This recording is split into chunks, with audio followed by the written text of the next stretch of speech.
The killing of 5 police officers in Texas and the shooting deaths by police of 2 African American men in Minnesota and Louisiana shocked our country. The communities of Baton Rouge, Falcon Heights, and Dallas are mourning losses of lives, but these incidents have sparked reactions and protests nationwide, as we just heard from 2 local professionals and parents. Communities across the U.S. are questioning police practices, what is the best way to protect officers, and what we as a human race need to do to assure safety for all. Here with me on the line tonight is Daniel Foley, former New Mexico House Minority Whip. Christine Sierra is here. She's Professor Emerita at UNM's Department of Political Science. Laura Sanchez-Rivea is back. She's an attorney at Cuddy & McCarthy LLP. And Tom Garrity, one of our regulars, he's with the Garrity Group PR. Now, the response here in New Mexico showed both shock and horror at the violence and sympathy for the victims of the police shootings and for the officers gunned down in Dallas. Here in Albuquerque, APD Chief Gordon Eden ordered his officers to respond to calls in pairs, at least for the time being. Santa Fe's Police Chief Patrick Gallagher encouraged his officers to do the same, only when practical, telling the Santa Fe New Mexican that police must strike a balance between safety and ensuring that the public views them as approachable. And Tom, what do you think the local police response has been so far on its appropriateness? Is it overreaction? Is it right in the sweet spot? What's happening as far as you're concerned?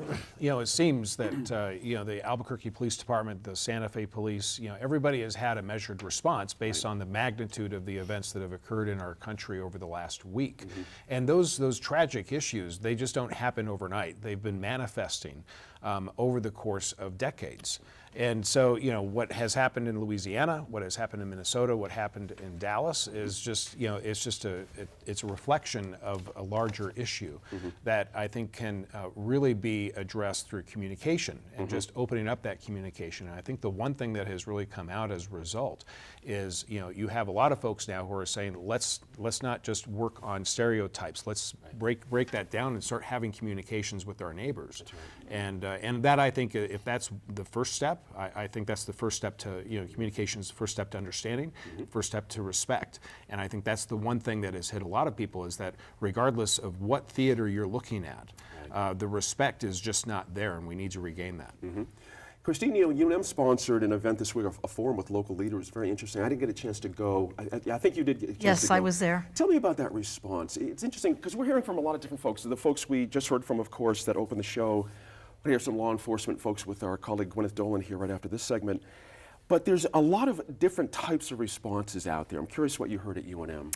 It was impressive overall, very emotional, but substantive, and I thought really heartfelt feelings shared, and a search for solutions.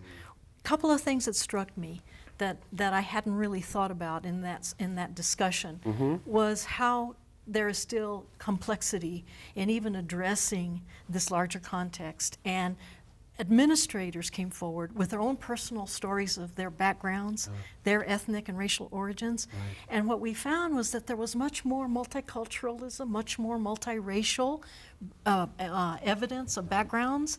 And so we have top administrators talking about, how do I tell my children who are multiracial how to make sense of this? That's right. At the same time, they talked about their family members coming from diverse occupational backgrounds. Mm-hmm. And many of them had police officers in their families. Mm. So on the one hand, one said, I also have addicts in my family. Mm-hmm. How do we manage an important discussion that goes beyond just rhetoric and search for solutions? Right.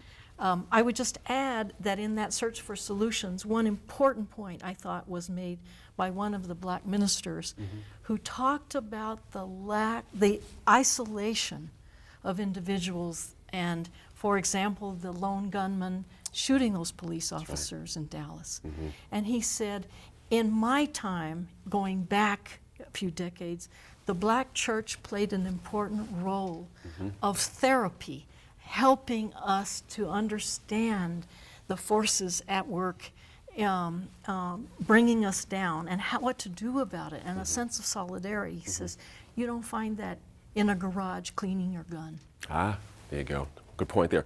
Laura, one of the things that's come to the surface that I'm very much appreciating as an African-American man here in this country is a more understanding about the idea of trauma, that when these things happen to young men of color, any color as a matter of fact, there's legacy issues that carry on with that for those people, for the families, for the extended families, for the neighborhoods. You don't just get assaulted in a neighborhood and then wake up the next morning and want to pull your boots on and just go do some great things in the world.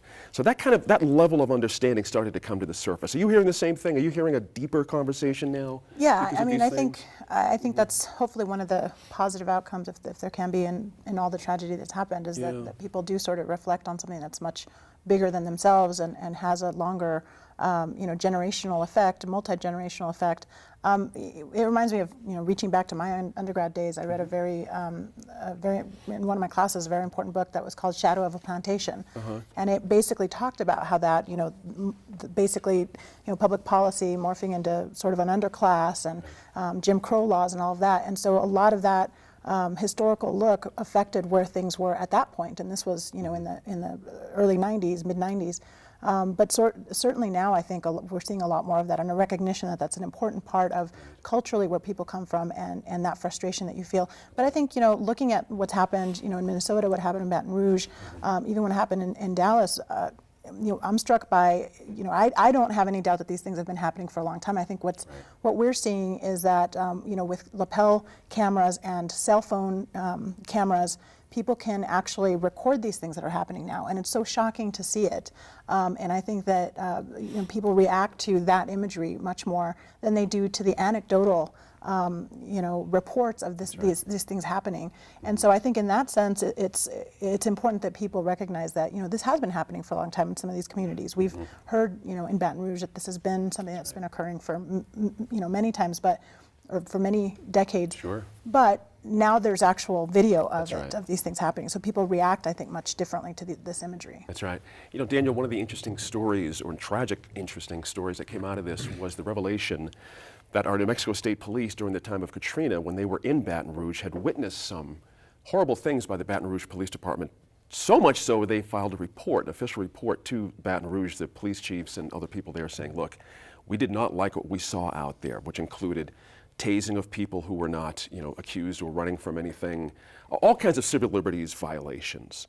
Were you surprised when you saw that state police report? Again, we don't know what goes on in Baton Rouge. We're just looking at it now after the fact. But the fact that these things happen, do you think that helps the dialogue, that people, again, to Laura's point, they're understanding that this is not fiction of somebody making up something. This is an actual everyday occurrence for people in this country.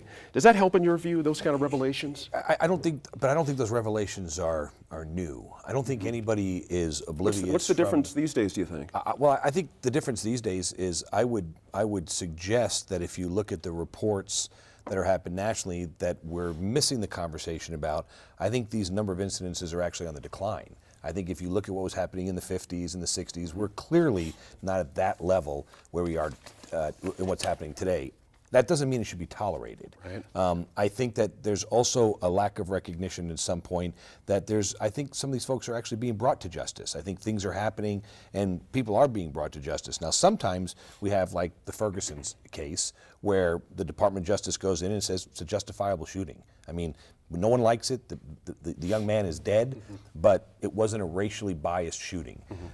And so I also think that we're missing the point that I think there's multiple conversations that should be having. One of them is really, when you talk about these organizations, if we really want to address the problems that are occurring in minority neighborhoods, let's get serious and talk about those problems. Sure. There's 100 things that are leading to problems in minority neighborhoods, far greater reaching than racism by a single police officer or a group of police officers. I also think we're failing to recognize that in some cases these problems with the police departments are not only geared towards people of color. As probably the only person at the table who could tell you this, I don't know how many people at this table have spent time in jail, but I was arrested. I was arrested. I was found that I didn't do anything wrong, and completely changed my life for the next, it's completely changed my life from then on. It's affected my children who were there. That's right. And so it's sort of insulting at some level when we have these conversations and I'm told, well, you don't understand. You really don't understand. No, I understand. I understand a lot better than a lot of people who want to claim that they understand. And so I think if we continue to have these conversations based on only race, we're going to continue to perpetuate the problems that exist today. I think at some point we should have this conversation and say race is a part of it, but it's far broader than just saying it's affecting only minorities. And I think that's the kind of stuff, because at the end of the day, when we have that conversation and we approach an issue like this and we start parceling it by race, then you start losing people who say, well, wait a minute, I don't agree, I'm not here, I'm not there, when the actual conversation should be, there is an issue. There is an issue with police departments across this country. Listen, I'll say this, Gene. There are bad cops. There's no doubt about it. But I'm going to tell you right now, and I'm going to get all kinds of phone calls about it. Bad cops are bad. Worse than bad cops are the so-called good cops that protect the bad cops. And I think we have this culture of, we got to, they like to say we have a few bad apples, but we have a large barrel that protects a few bad apples. Right. That has to stop. That's right. Laura, we've got less than a minute here. I wanted to finish with you. Black Lives Matter, and this idea of all lives matter versus Black Lives Matter. I'm curious your take on that in the context of what we're talking about here at the table. One of the things that I find interesting, and the Sunday shows, of course, talking about Dallas, talking about all of this, this came up on one of those, so this isn't sort of an original idea, but it resonated with me that there's so much misunderstanding about the Black Lives Matter movement, as if basically people are trying to elevate Black lives above other lives, and that's not what they're trying to do, and there really has not been a discussion openly about what that means. The Black Lives Matter movement is about trying to bring attention to the fact that there are a disproportionate amount, and I think the last two speakers that you had on the show talked about some of this, but there's a disproportionate amount of force being used, and again, whether it's on the decline, and it may very well be, I think the fact that we're seeing more of it because of cameras, because of people being able to actually take video now, we're still seeing it, and you're still seeing a disproportionate amount of people who are Black that are being injured by police, and this is a problem. And so I think that movement is basically trying to bring attention to that issue, not elevating Black lives above other lives, but saying this is a problem that needs to be addressed. That's right. And so in the discussion about Black lives versus other lives, I think that this idea that it's a racist movement, unfortunately becomes the issue, and then it takes away from the problem that I think they're trying to address with that movement. Good point there. We're going to leave it right there. When we come back to the line, we'll talk about a district judge's decision for former Senator Phil Griego to stand trial on public corruption charges.